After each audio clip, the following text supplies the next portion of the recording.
life is happy. And for me, music is one of the best, not maybe the one of the best, but it is one of the best thing that I always hold on to.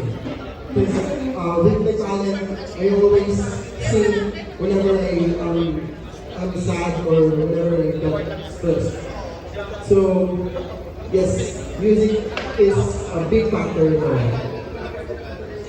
Thank you. That is our Mr. Pangasinan Alcala, Mr. James Perez. Also coming from Alcala, our Mr. Pangasinan, Jobari Cabusao. This is your question.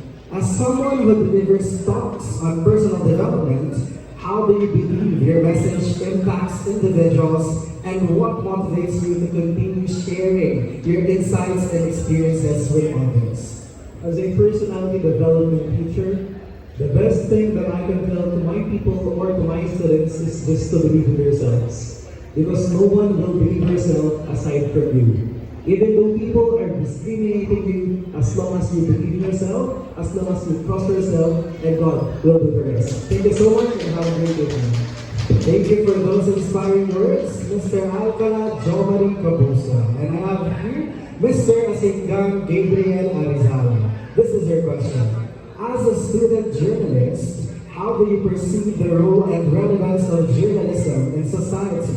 And what do you believe are the responsibilities of journalists in shaping public discourse and understanding? I'm standing here today despite every accusation that ever judged me. Para sa akin ang pinaka-the best na para ako dito sa pagiging journalist ay aking tutunguhan yung mga kabataan para i-enhance yung mga kakayahan nila hindi lang ako sa mga ibang bagay.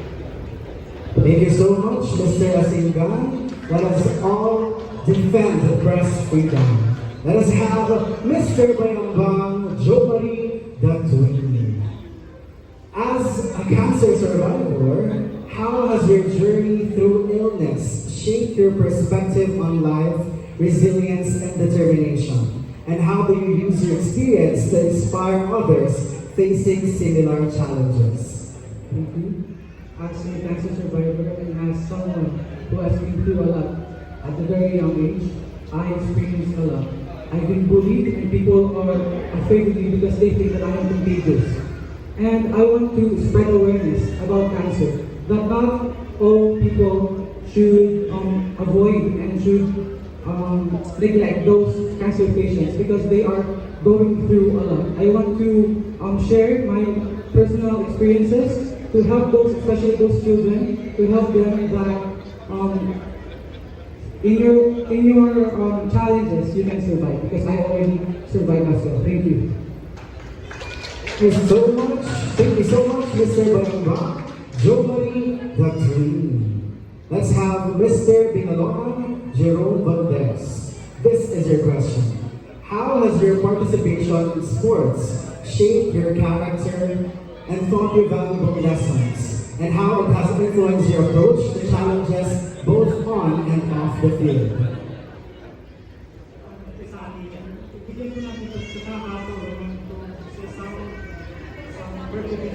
Participations in some sports mula sa ating talento. Unang-una po sa nakakataon ng bibigay na some participation ng nasusugal ng kailangan.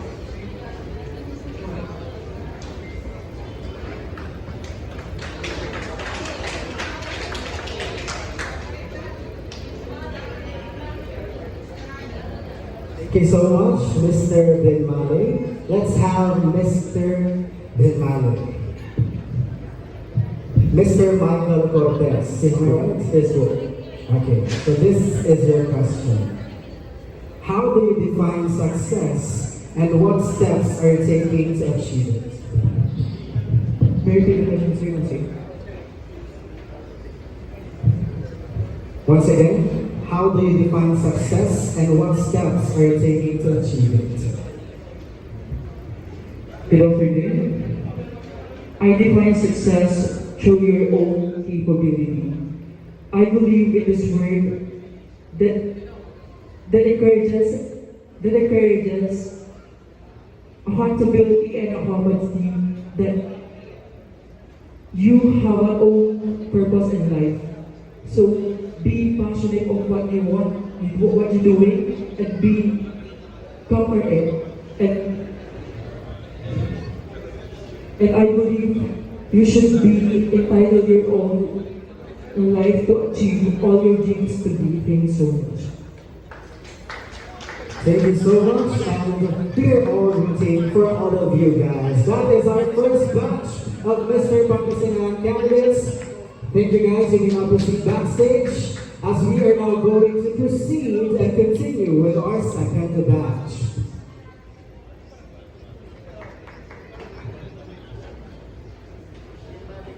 We have first Mr. Pangasinan Bugalyon, Mr. Joshua Oresno. This is your question. How has your involvement with a non-governmental organization or NGO influenced your personal growth, values, and aspirations, and how do you envision continuing to make a difference through such engagements in the future? Thank you so much for that question. Good afternoon, everyone. Good afternoon, guys. So, some of you not know that I am an advocate.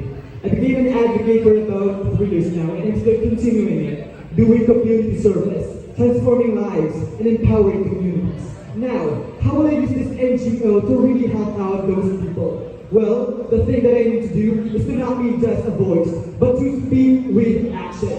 Because that is what we need right now. We need someone who can empower someone and everyone, who can put them together to be united, and at the same time to have one goal, and that is to aim peace, not war. Thank you. Peace, not war. That is Mr. Pangasinan Bugalyon. And now we have Mr. Pangasinan Binalona. Mr. Leonardo Morales. This is your question. If you could have dinner with any historical figure, who would it be and why? Once again, if you could have dinner with any historical figure, who would it be and why? I think that would be our late national hero, Jose Rizal. I would like to know how he was able to push through with the two novels, El Turismo and Golden Rectangle, despite of things that is happening here in the Philippines. I think I would like to know what his motivation. Why did he put that two novels to be displayed and to be a lesson in the school today? That would be all. Thank you. Thank you so much. Our Jose Rizal, Mr. Leonardo Morales. Let's have Mr. Pangasinan Binalona, Mr. Jerome Valdez. This is your question. How has your participation in sports shaped your character, and how does it taught you valuable lessons? And how it influenced your approach to challenges both on and off the field? Thank you. As a youth and sport kid, I love playing basketball in Sashing. So that I am here in front of you, inspiring kabataan that showcase their talent, so that they a good health and increase their physical fitness, so that they showcase their talent. Thank you. That's all. That is our Mr. Pangasinan Binalona. Now we have Mr. Pangasinan Calasiao, Patrick John Corsino. Your question is, when you find yourself bored, what activity or hobby do you often turn to, and what is it about that particular activity that brings you joy or fulfillment? Thank you for the question. When I get bored, I usually try different clothes and combination and explore new variations and breaking the rules of pattern and stereotypes. And that brings me joy, and that's how I get through the program. Thank you. Thank you so much, Mr. Calashao Patrick John Senior. You may now approach the microphone, Mr. Tagupan City, Jason Gutierrez. Your question is, how has your faith or spiritual beliefs influenced your values, decisions, and the way you interact with others in your community? Once again, how has your faith or spiritual beliefs influenced your values, decisions, and the way you interact with others in your community? Well, my belief and inspirational values affects me to become the stronger me. Who I am today is because God has a reason. And no matter what, I will always be thankful for whatever the blessings He showed for me. Thank you. Thank you so much, Mr. Pangasinan from the most capital of the Philippines, Tagupan City. And now, approaching the microphone is Mr. Lawak, Valentin Lendao. This is your question. What lessons have you learned from being a working student? Once again, what lessons have you learned from being a working student? Good afternoon, everyone. I'm Valentin, and to be honest, I am a working student and I manage our business in order to support my education. That's why I salute those working students like me. Despite of all challenges in life, they still have the courage to fight for their dreams. Thank you. Maraming salamat sa Valentin Lendao. Just like what they always say, if there's a will, there's a way. That is our second batch of our Mr. Pangasinan 2024 candidates. And now, let us all welcome the third batch of our candidates. Thank you, gentlemen.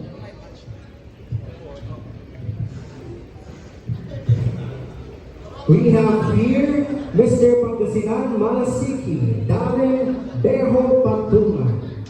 Did I pronounce your name right? Darren Beho Patungan. Okay. So this is your question. First off, would you like to thank your supporters? Thank you everyone for supporting me and for having me today. So this is your question. What do you believe is the most important quality a leader should possess and why?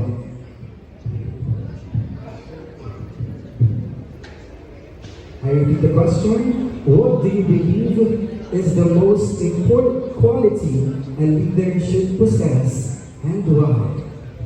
I think that the best quality of being a leadership is to believe in yourself because no one can. Naniniwala ako na mas maganda. I believe that the best quality to become a leadership is to believe in yourself. Dahil naniniwala ako na hindi mo magagawa ang isang bagay kung hindi ka naniniwala sa iyong sarili. And always remember that being here today is one testament that I can do and I can make all of you become proud of me. Thank you. He is the leader in his own right way. He is Darren Beho Patungan, Mr. Pangasinan Malasiki. And now, let us have, once again from Malasiki, Harold Emberso. This is your question. If you could have any superpower, what would it be and how would you use it to make a positive impact on the world? If I have a superpower, it would be strength. Because with strength, you can do anything. And you can lead others through strength. And with that, I believe that if you use that strength to overcome it, I believe that you can also give the strength that you have also to others. Thank you.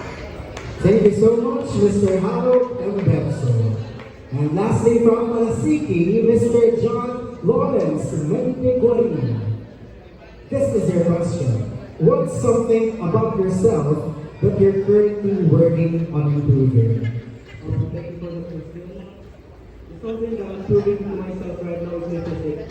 it's breaking a bargain is very big responsibility because when you don't have a nice and good critical thinking mental thinking, you cannot enter it emotionally. Thank you. Thank you so much, Mr. Pangasinan Malasiki, John Lawrence, Wendy Gordon.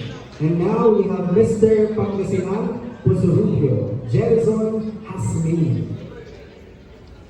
What is your biggest what if in life? Once again, what is your biggest what if in life? My biggest what if in life is not trying everything whatever I want. Kasi marami akong what if sa buhay tulad ng mag-abroad ko sana this year or last year. Bali hindi siya nagtuloy and what if tinuloy ko siya, anong buhay ko ngayon? And now my biggest what if is ngayon. Tinuloy ko itong project na to because I believe that I stand here in front of you not only answering that question but also proving my abilities and qualities that I deserve to be your next Mr. Pangasinan. Thank you. Alright, he is nice to become the Mr. Pangasinan. He is Jerison Smith of Pusurubio. And lastly for this batch, we have Mr. San Carlos City, Ariel Caranto. Your question is, how do you stay motivated and inspired in challenging times? Once again, how do you stay motivated and inspired in challenging times? Thank you for that question. For me, how can I stay motivated and inspired challenges? Just be yourself. And I believe that I have the beauty, the confidence in my body, the brains to influence other people. Very and ability. That's all. Thank you. Thank you so much. The very motivated Ariel Caranto of San Carlos City. And that concludes our third batch of Mr. Pangasinan 2024 candidates. And now let's have the last batch. Thank you, gentlemen. We will proceed backstage.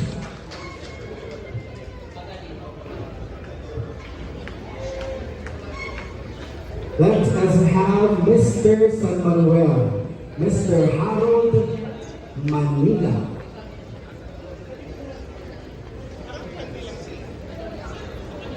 Hi, Mr. Harold. How are you feeling right now? I'm excited.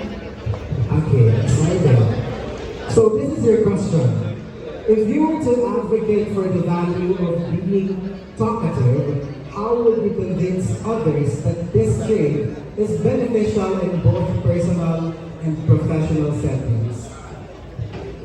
Para po sa akin, in-inspired ko po ang ibang tao sa aking paligid na maging talkative to use it na ma-express po nila yung sarili nila at hindi lang ako naman sila po yung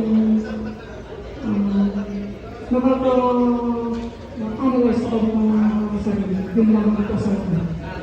Thank you so much, Mr. San Manuel. Indeed, the words are powerful.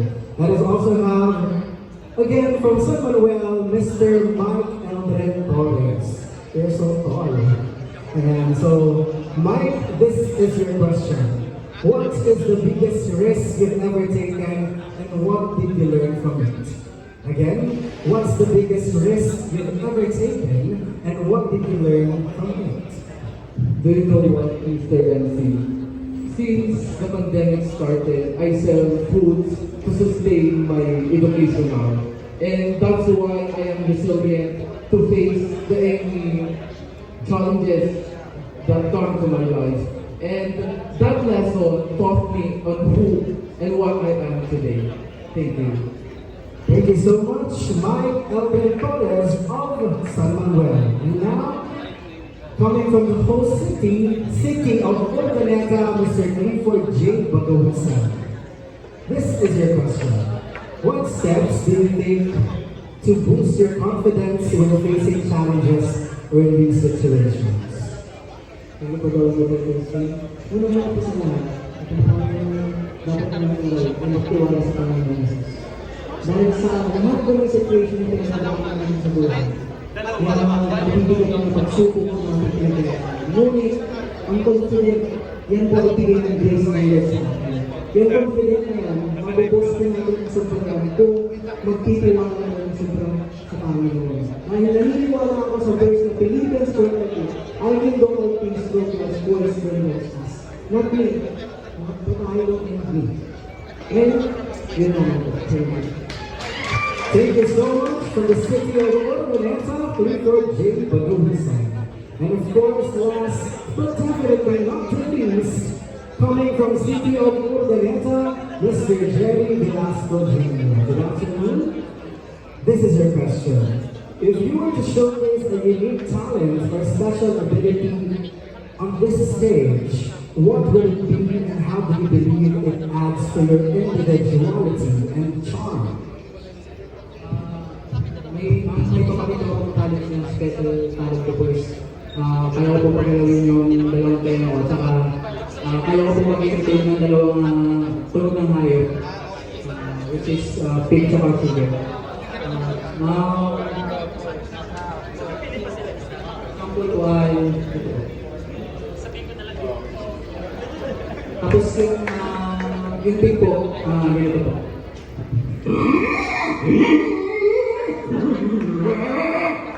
Tapos yung manok po, yung nag-alakad mo. Yung nag-alakad mo po ng manok, pero yung kailangan hindi ko pa po masyadong kaya.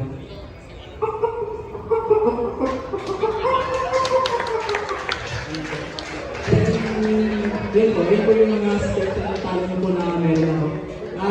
Siguro po naniniwala ko na dahil yung kaya po mga special talent, alam ko meron din po kayong mga may natarang special talent na pwede nyo ipakita. Huwag na po kayo nangyayari. Sabi ko na pinag-update, hindi naman siya nakakaya. Then, after that is nakakabili naman siya rin. Masaya siyang panoorin ngayon. Alright, he is truly uniquely talented. He is Jerry Velasco Jr. of the city of Urbaneta. And that, ladies and gentlemen, concludes our casual interview for our 21 equally dashing, handsome, and empowered candidates of Mr. Pangasinan 2024. And now, let us request our candidates to please go back to our stage as we are about to move forward to the next portion of our pageant or of our program. While our candidates impress us with their wit and charm, our esteemed media partners are now eager to delve deeper into their stories. So let us now welcome them for an insightful media presentation interview.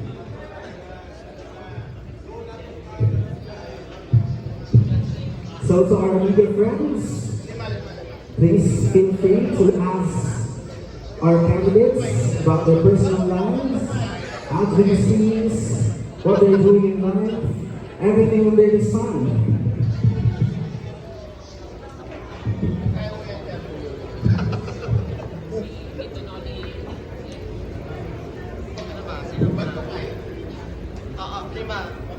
We have, sir. Hello, good afternoon to everyone. Okay. So, medyo mabilis tayo. I-group na. So, I'll be asking candidate 1 to 5. Okay? Okay. Ang question ko for candidate 1 to 5 ay isa lang. So, what particular core value of your respective municipality that you would like to bring to the state of Mr. Pangasinan that will serve as her legacy when we get older? Start with candidate number 1. For me po, the legacy that I want to have, or want to continue, are the whole is our municipality being developed into the city. As you can see, there's a lot of villages, projects that the government has been approved by the government of the Philippines, and we are continually improving the municipality of Alcala. And I'm proud that I'm also part of the the project because I always acknowledge or I always recommend some changes when it comes to our barangay.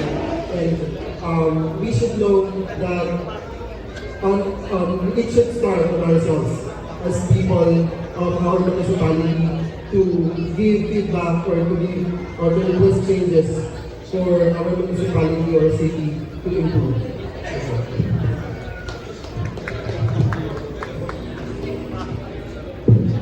Good afternoon po. If there is one thing or characteristics that I can describe my municipality, that is bravery. Because